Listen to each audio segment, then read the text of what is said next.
नमस्कार, मैं सुमित यादव। आप देख रहे हैं द सुनामी। उत्तर प्रदेश में 2027 में चुनाव होने अभी अच्छा खासा समय है। लमसम 1.5 साल का समय उत्तर प्रदेश में चुनाव को है, लेकिन तैयारियां अभी से शुरू हैं। समाजवादी पार्टी लगातार उसके लिए दौरे और अखिलेश जी लगातार उसके लिए तैयारी कर रहे हैं। और वही फार्मूला, जिस फार्मूले के तहत 2024 में जो पीडीए का फार्मूला था, जिसके तहत चुनाव लड़ा गया था, उसी फार्मूले के साथ 2027 में भी समाजवादी पार्टी तैयारी कर रही है। इन्हीं सब मुद्दों पर बातचीत करेंगे। अभी हाल ही में एनसीआरबी की भी रिपोर्ट आई है, उस पर भी बातचीत करेंगे। और जो तमाम घटनाएं उत्तर प्रदेश में हो रही हैं, सभी पहलुओं को समझेंगे कि 27 का चुनाव किस तरफ जाने वाला है। बातचीत करने के लिए हमारे साथ समाजवादी लोहिया वाहिनी के प्रदेश अध्यक्ष रामकरण निर्मल जी मौजूद हैं। बहुत बहुत स्वागत है साहब। बहुत शुक्रिया। कैसी मतलब अभी तैयारी, तो पीडीए का जो फॉर्मूला 2024 में हम लोगों ने देखा, काफ़ी अच्छी खासी बढ़त, और उसका फ़ायदा भी समाजवादी पार्टी को दिखा। 37 सीटें समाजवादी पार्टी की और पूरे गठबंधन की 43 सीटें आई। तो अब आगे की क्या तैयारी है 27 की? देखिए, जिस रणनीति और जिस विजन के साथ समाजवादी पार्टी ने 37 सीटें जीती और इंडिया गठबंधन 43 सीटें जीती, उस विज़न, उस विचारधारा को और हम ज़मीन तक ले जाने का काम कर रहे हैं और सशक्त कर रहे हैं, मजबूत कर रहे हैं। जो हमारे नेता का संदेश है, जो समाजवादी आंदोलन की विरासत है, जो बाबा साहब डॉक्टर भीमराव अम्बेडकर का सपना था, उस सपने को भी जन तक पहुंचाने का काम कर रहे हैं और उनको उससे जोड़ने का काम कर रहे हैं। और समाजवादी पार्टी और उसमें यूथ के जितने नौजवान साथी हैं, वो सारे लोग अपनी अपनी जिम्मेदारियों का बहुत ईमानदारीपूर्वक निर्वहन कर रहे हैं और जो आदेश और निर्देश पार्टी देती है उसके तहत कार्य। अभी हाल ही में एनसीआरबी की रिपोर्ट आई, उसमें महिलाओं अपराध के मामले में महिलाओं में नंबर 1 उत्तर प्रदेश, दलितों पे अपराध के मामले में नंबर 1 उत्तर प्रदेश। उस दूसरी तरफ योगी जी दावा करते हैं कि ये कार्रवाई की सरकार है, उस अपराधी जितने भी हैं या तो जेल में हैं या तो उत्तर प्रदेश छोड़ के जा चुके हैं। देखिए, योगी जी के जो दावे हैं और जो उनकी बातें हैं, उन पर इस उत्तर प्रदेश का ना तो युवा भरोसा करता है, ना इस उत्तर प्रदेश की आवाम भरोसा करती है। आप उदाहरण के तौर पे योगी जी को देख सकते हैं कि उन्होंने एक शिक्षा आयोग बना हुआ था। पिछले 8 सालों में उसे 4 साल तो बनने में लग गया, फिर उसका अध्यक्ष बना, तो खैर कि उसने परीक्षा कराई, उस परीक्षा में भ्रष्टाचार है, उसके पहले उसको इस्तीफा देना पड़ा। इसके पहले टीजीटी की और एलटी की परीक्षा और पीजीटी की परीक्षा, दोनों परीक्षाओं की 3 बार डेटें निर्धारित हुई और तीनों बार कैंसिल हो गई। और हर बार योगी जी का बयान आता है मीडिया में कि योगी जी हुए सख्त, दिया निर्देश। सख्ती के अलावा कुछ मिलता नहीं है और ये खाली मीडिया की हेडलाइन बन के दूर हो जाती है, ख़त्म हो जाती है। और पिछले 8 साल से ये उत्तर प्रदेश का नौजवान नौकरियों का इंतजार कर रहा है। और अपराध की रही बात, तो एनसीआरबी का डाटा तो कोई समाजवादी पार्टी का डाटा है नहीं। तो एनसीआरबी का नेशनल क्राइम रिकॉर्ड ब्यूरो का डाटा है, जो कि सेंट्रल में भी भाजपा की सरकार है। और इसके पहले भी सामाजिक न्याय मंत्रालय का डाटा है, तो जिसमें सबसे ज़्यादा दलितों पर हिंसा उत्तर प्रदेश से पड़ी, उस दूसरे नंबर पर राजस्थान है। इस तरह मध्य प्रदेश अनुसूचित जनजाति के ऊपर हमला करने में सबसे एक पे है। और इन तीनों जगह भारतीय जनता पार्टी की सरकार है। तो भारतीय जनता पार्टी की सरकार जब भी उत्तर प्रदेश या किसी अन्य राज्यों में है, वहाँ सबसे ज़्यादा जो वंचित तबके हैं, जो माइनॉरिटी के लोग हैं, जो दलित वंचित हैं, उन पर हमले होते हैं। और अपराध के नाम पे उन्होंने माइनॉरिटी के लोगों की हत्याएं करवाई है, दलितों की हत्याएं करवाई हैं, पिछड़ों की हत्याएं करवाई हैं। लेकिन अपराध रोकने, अपराध को ख़त्म करने के नाम से इनकी हत्याएं तो हुई है, लेकिन वहीं अपनी जाति और बिरादरी के लोगों को संरक्षित किया गया, पोषित किया गया, पालित किया गया है। उदाहरण के तौर पर ब्रजेश सिंह की पत्नी निर्दलीय बनारस से एमएलसी का चुनाव जीत जाती है, और जो प्रधानमंत्री नरेंद्र मोदी का क्षेत्र है, लोकसभा क्षेत्र, वहाँ से वो एमएलसी का चुनाव निर्दलीय जीत जाती है, बीजेपी हार जाती है वहाँ पे। वहीं आप अगर सुशील सिंह को देखेंगे, वहीं आप विनीत सिंह को देखेंगे, वहीं राजा भैया की पत्नी ने वीडियो जारी करके कहा था कि इतने औजार और हथियार अवैध हैं, उस पर कोई कार्रवाई नहीं हुई। और उसके बाद लगातार जो जातीय अहंकार है, करणी सेना लगातार दलितों को गालियां दे रही हैं। हमारे नेता आदरणीय रामजीलाल सुमन जी के घर पे चढ़ करके तोड़फोड़ किया, उस पर कोई कार्रवाई नहीं हुई। तो लगातार जो उनकी जाति और बिरादरी के लोग हैं, तांडव और अन्याय अत्याचार उत्तर प्रदेश में कर रहे हैं, और अपराध के नाम से सिर्फ दलितों की और मुसलमानों की हत्याएं हो रही हैं। जो पीडीए का फॉर्मूला है, उसमें अभी हाल ही में मायावती जी की रैली हुई। पीडीए की फॉर्मूले की आप बात कर रहे हैं। मायावती जी का ये कहना है कि इन लोगों को पीडीए तब याद आता है जब ये लोग सत्ता से बाहर हो जाते हैं। सत्ता में थे तो पीडीए पे सबसे ज़्यादा उत्पीड़न समाजवादी पार्टी के लोगों ने किया। देखिए, बहन जी हैं, उनका अपना विचार है, उनकी अपनी पार्टी है, उनको रैली करने का। और आलोचना समालोचना करने का उनको अधिकार है, लेकिन तथ्यहीन बातों का कोई जगह नहीं है समाज में, हर व्यक्ति देखता है। मैं पूछना चाहता हूँ बहन जी से कि क्या जब 108 102 एम्बुलेंस चली तो क्या उसमें सिर्फ पीडीए के लोग नहीं? क्या पुलिस अगर 100 डायल चली तो लोगों के घर तक पहुंची और अपराध रुका तो उसमें सबसे ज़्यादा लाभान्वित दलित समाज का हुआ? एम्बुलेंस चली तो सबसे ज़्यादा लाभान्वित इस वंचित समाज हुआ। और जो शिक्षा मित्र के लोगों को परमानेंट नौकरियां मिली, जो शिक्षा के क्षेत्र में नौकरियां मिली, जो पुलिस विभाग में नियुक्तियां हुई, जो स्वास्थ्य विभाग में नियुक्तियां हुई, एम्बुलेंस में लाखों लोगों को रोजगार दिया, लाखों लोगों का जीवन भी बचाने का काम एम्बुलेंस करती है। तो उसमें ये वंचित तबके को देख करके ही नीतियाँ बनी। 18 लाख लैपटॉप राष्ट्रीय अध्यक्ष माननीय अखिलेश यादव जी बांटे, उसमें जो मेरिटोरियस बचते थे, जो दलित और पिछड़े समाज के थे, उनको भी बहुत लाभ मिला और टेक्नोलॉजी से जुड़े उन्होंने अपना जीवन संवारा। तो जो भी विकास की योजनाएं चली, जो भी नौकरियां निकली, उसमें हर तबके को लाभ मिला। सरकार हमेशा माननीय अखिलेश यादव जी का जो विज़न है, जो विकास का विज़न है, जो वो चाहते हैं कि उत्तर प्रदेश दुनिया में उसका एक ओहदा हो, उत्तर प्रदेश का नौजवान दुनिया में अपना नाम रोशन करे। इस पीडीएस समाज का जो वंचित तबका है, जो हज़ारों साल सताया गया है, उसको टेक्नोलॉजी से जोड़ करके दुनिया से जोड़ा जाए। इसलिए उनकी जो विज़न है, जो दूरदर्शी सोच है, उस दूरदर्शी सोच का नतीजा था कि उत्तर प्रदेश में सबसे पहले देश की सबसे पहले 100 डायल चली। उत्तर प्रदेश में देश से सबसे पहले 18 लाख, दुनिया से पहले 18 लाख लैपटॉप निःशुल्क बांटे गए। सबसे पहले यहाँ एम्बुलेंस चला करके स्वास्थ्य विभाग में आमूलचूल परिवर्तन किए गए और लाखों लोगों को रोजगार दे करके उत्तर प्रदेश उत्तम प्रदेश बनने की राह पे था।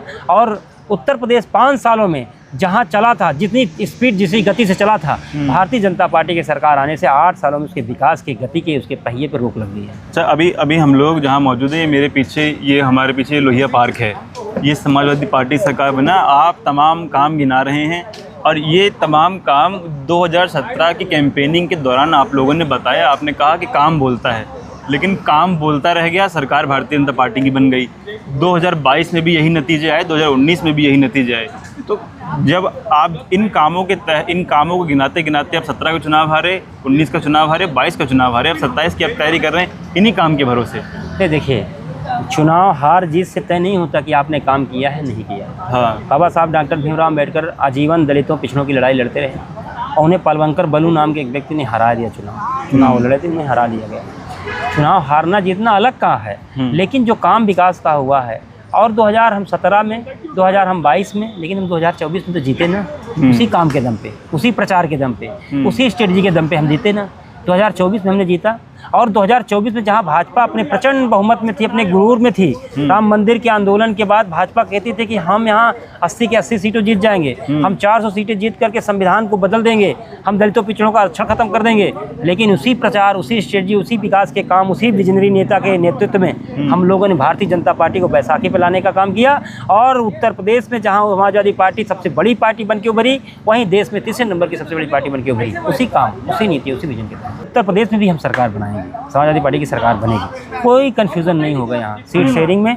हमारे नेता आदरणीय अखिलेश यादव जी ने तो बहन कुमारी मायावती जी से भी गठबंधन किया और गठबंधन को उन्होंने गठबंधन धर्म भी निभाया। हमारे नेता माननीय अखिलेश यादव जी ओम प्रकाश और संजय निषाद जैसे लोगों को आगे बढ़ाया गठबंधन करके। उन्होंने जो मांगा, यहाँ तक कि जयंत चौधरी जो कहते थे हम चमन्नी नहीं कि बदल जाएंगे, उनको भी जितना मांगे उससे ज़्यादा उन्होंने उनको सीटें दे करके।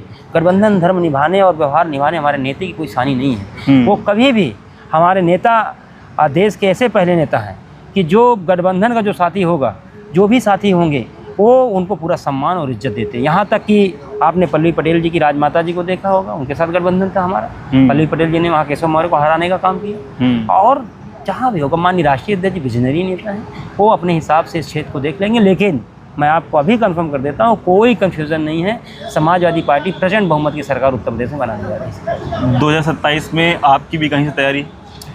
माननीय राष्ट्रीय अध्यक्ष अखिलेश यादव जी का मैं सिपाही हूँ, मैं एक समाजवादी पार्टी का कार्यकर्ता हूँ। हमारे नेता हैं, वो बखूबी जानते हैं और उन्होंने मुझसे पूछा, मैंने अपनी इच्छा जाहिर की है।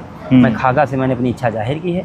माननीय अखिलेश यादव जी मुझे जहाँ से आशीर्वाद देंगे और जहाँ मुझे कह देंगे मैं वहाँ से लड़ूंगा। अगर उन्होंने मुझे जो जिम्मेदारी दी उसे हमेशा ईमानदारीपूर्वक निभाने का काम करूँगा। उत्तर प्रदेश में जब लगातार दलितों पिछड़ों की बात समाजवादी पार्टी के लोग कर रहे हैं, पीडीए को एकजुट करने की जो आप बात कर रहे हैं, पीडीए का फॉर्मूला तो भारतीय जनता पार्टी के पास भी है। उनके पास ओम प्रकाश राजभर हैं, उनके पास संजय निषाद है, उनके पास केशव प्रसाद मौर्य हैं। तो ये पीडीए का फॉर्मूला तो उनके पास भी है। नहीं, फार्मूले से नहीं होता है कि सिर्फ आप फार्मूला बनाएंगे और आपके साथ लोग जुड़ जाएंगे। वो आपकी भावना भी होनी चाहिए, आपकी नीयत भी होनी चाहिए, नीति भी होनी चाहिए उस तरह की। बीजेपी में सारे नेता अपमानित होते हैं, लखीमपुर खीरी की आपने घटना देखी होगी कि कुर्मी समाज के विधायक को किस तरह अपमानित किया, एक वकील ने किस तरह मारा, एक मुकदमा नहीं दर्ज हुआ। आपने आए दिन घटनाएं, आप प्रतापगढ़ में घटनाएं देखी होगी, पहले कुर्मी समाज के लोगों को घर जलाए गए, ठाकुर लोगों ने जलाया, एक मुकदमा नहीं हुआ उन पर। वहाँ तो जा कर के अनुप्रिया पटेल से लेकर के आशीष पटेल सभी लोग गए, लेकिन उनको भी अपमानित होना पड़ा। आए दिन आप दरोगा और एसएचओ के वीडियो वायरल होते रहते हैं, आपने सुने होंगे कितनी बार उन्होंने दलित पिछले विधायकों को अपमानित करने का काम किया। योगी जी मन से अपमानित करने का काम करते हैं और उनकी बात नहीं सुनी जाती है। ओम प्रकाश राजभर जी अलग अपनी पीड़ा रोते हैं, संजय निषाद जी अपनी अलग पीड़ा रोते हैं। और एबीवीपी के लोगों ने कैसे अपमानित करने का काम किया, ओम प्रकाश राजभर जी को माँ बहन की गाली देने का काम किया, उनके घर पर चढ़ कर उनके घर पर तोड़ने का काम किया। तो ये जो गुंडई और दबंगई है, और ये जो ओम प्रकाश राजभर जी हों, संजय निषाद जी हों, ये सब उसमें अपमानित हो रहे हैं, पीड़ित हो रहे हैं और उनको कोई जगह नहीं है भारतीय जनता पार्टी में। मंत्री स्वार्थवश जगह नहीं, स्वार्थवश वो वहाँ बने हुए हैं। लेकिन समाज देख रहा है, समाज उनको जवाब देगा। आपने मऊ का चुनाव देखा है, बुरी तरह हारे। लोकसभा का भी चुनाव आपने देखा, वहाँ बुरी तरह हारे। अच्छा, बिहार में कांग्रेस और इंडिया गठबंधन की वोटर अधिकार यात्रा हुई। राहुल गांधी लगातार भारतीय जनता पार्टी और इलेक्शन कमीशन पर वोट चोरी का आरोप लगा रहे हैं। वही जो बिहार में घटना है वो अकेली बिहार की समस्या नहीं, वही समस्या उत्तर प्रदेश की भी है। 2022 में जिस तरीके से वोटिंग हुई, अखिलेश जी ने कई सारे एफिडेविट भी इलेक्शन कमीशन को दिए, लेकिन उसका कोई जवाब इलेक्शन कमीशन ने नहीं दिया, उस तरीके से संतुष्ट नहीं किया समाजवादी पार्टी को। अब 27 का चुनाव नज़दीक है, कैसे आप वो वोट चोरी के जो आरोप हैं उस वोट को कैसे बचा पाएंगे? देखिए, आपको एक क्लियर कर देना चाहता हूं कि हमारे नेता राष्ट्रीय अध्यक्ष अखिलेश यादव जी ने 2022 के चुनाव में 18,000 एफिडेविट दिए और लगातार वो कहते रहे कि चुनाव में धांधली हो रही है, मशीनों में धांधली हो रही है और ये जो अधिकारी नियुक्त हैं इनको हटाए जाएं। लेकिन चुनाव आयोग ने नहीं सुनी हमारी बात, क्योंकि चुनाव आयोग भारतीय जनता पार्टी के सारे पे काम कर रहा है।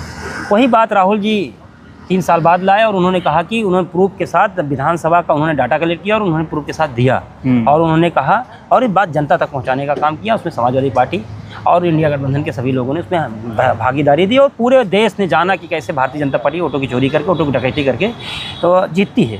आप उदाहरण के तौर पे आपने देखा होगा कि मुरादाबाद की एक सीट है और यहाँ अम्बेडकर नगर में कटहरी, मिल्कीपुर अयोध्या की और मुरादाबाद की वो बक्सा वाली बर्क साहब की सीट का नाम याद नहीं आ रहा है। आपने देखा होगा कि पुलिस प्रशासन के दम पे कैसे कुंदर की पे उन्होंने कैसे मत नहीं देने दिया। महिला को पिस्टल तान दी गई और पूरे देश और दुनिया ने देखा पुलिस की दबंगई।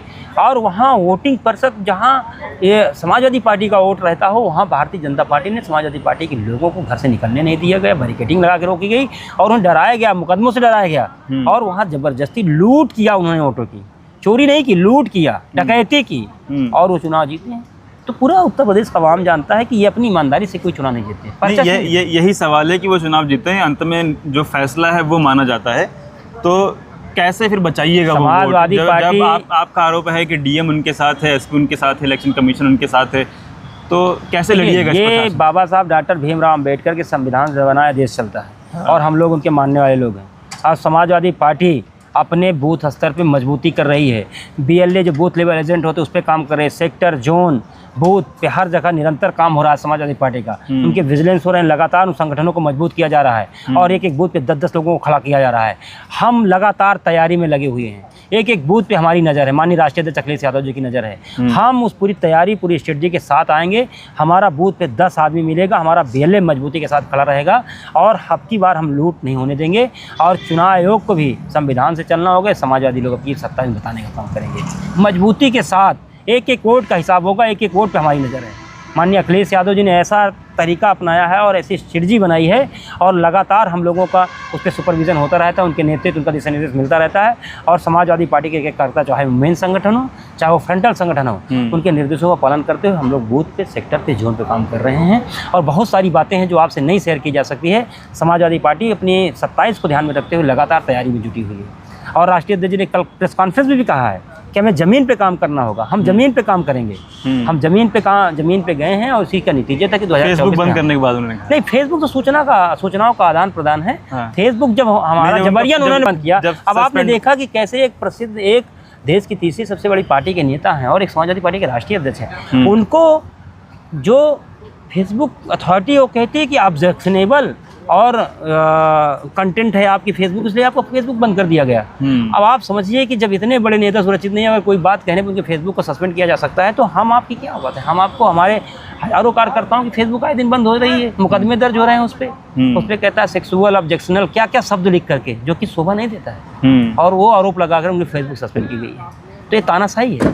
ये बीजेपी डरी और सहमी बीजेपी है, और ये बीजेपी डराना चाहती है, लेकिन समाजवादी लोग डरने वाले नहीं हैं। इस उत्तर प्रदेश की आवाम ने हम पे भरोसा किया है, उस भरोसे को हम कायम रखेंगे, उनके विश्वास को हम जीतने का काम करेंगे, और उनकी जो पीड़ा है उस पीड़ा के साथ खड़े रहेंगे, और हमारे नेता माननीय अखिलेश यादव जी के नेतृत्व में हम 2027 सरकार बनाएंगे। ठीक, बहुत शुक्रिया। हम लोग लोहिया वाहिनी के प्रदेश अध्यक्ष रामकरण निर्मल जी से बात कर रहे थे, और 2027 की पूरी तैयारी समाजवादी पार्टी की है, और वो जो पीडीए है, पीडीए मतलब पिछड़ा, दलित और अल्पसंख्यक, उसको पूरा एकजुट करके समाजवादी पार्टी अब आगे चल रही है। वो फॉर्मूला हम लोगों ने 2024 के चुनाव में देखा। पीडीए के फॉर्मूले के तहत ही टिकट का वितरण किया गया, और हिस्सेदारी भागीदारी के हिसाब से टिकटों का वितरण किया गया। वही